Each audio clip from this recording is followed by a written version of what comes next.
it's something that was really, really cool and neat that I experienced when I was there at some of the meetings. And then a few of the things that have unfolded over the past few years is, we tend to think that in the mining space, we try to innovate and try to create new ways of doing things and kind of holding on to the IP or holding on to that idea so that you can have that competitive advantage.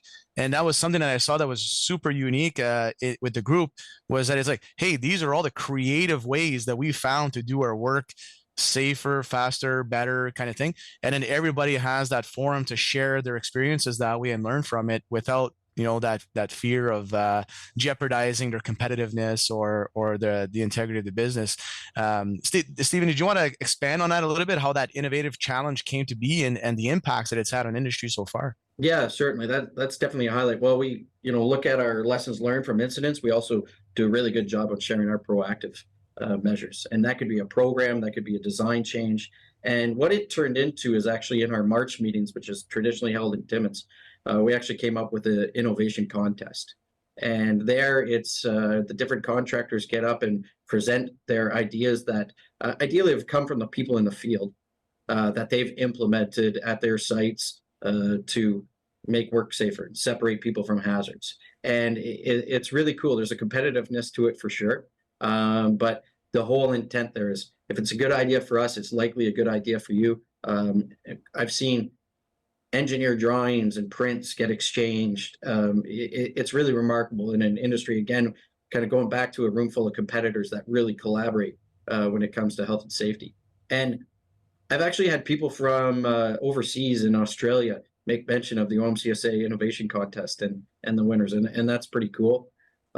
Workplace Safety North is I don't know if they're a partner of ours, but they're the Health and Safety Association for the mining industry in Ontario and forestry. And they actually, every year at their annual conference in April in Sudbury, they give the OMCSA about 15 minutes to showcase these innovations. And that's really cool because it's, again, a wider audience, and a lot of our clients are in that room too. So it really shows off the good work that the contractors are doing and the great ideas that are coming up with. Absolutely.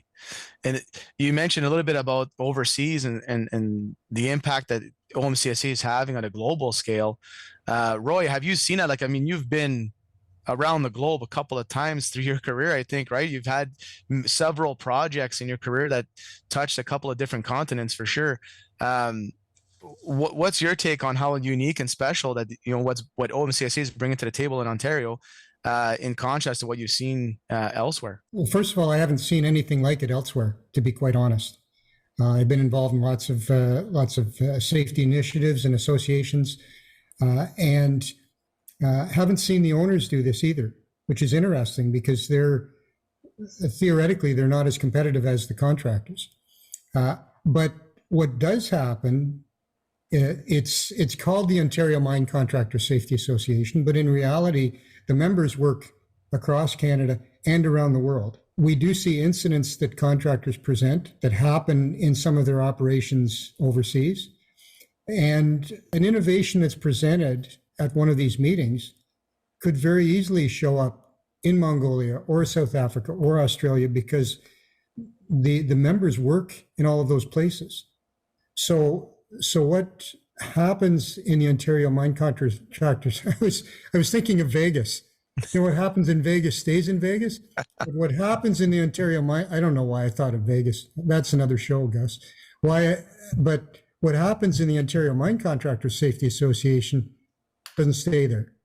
It goes around the world. And really that's a function of the members who work globally. So that's how it disseminates so quickly. No, that's very cool. And one of the things that I gathered from the meetings as well is that even though the contracting space is competitive, each individual contractor brings a little special something that they specialize at. Like, this is something that becomes routine for them. And what I've seen through my career so far is that the non-routine tasks are what kind of gets you, when it comes to safety, because you're just not used to doing that kind of work. So being able to see some of the innovations from groups that do this all the time, to kind of give a heads up to people that if they're going to do it, this is something that you might want to consider because we've learned our lesson from those things. I thought that was super special in the meetings as a whole.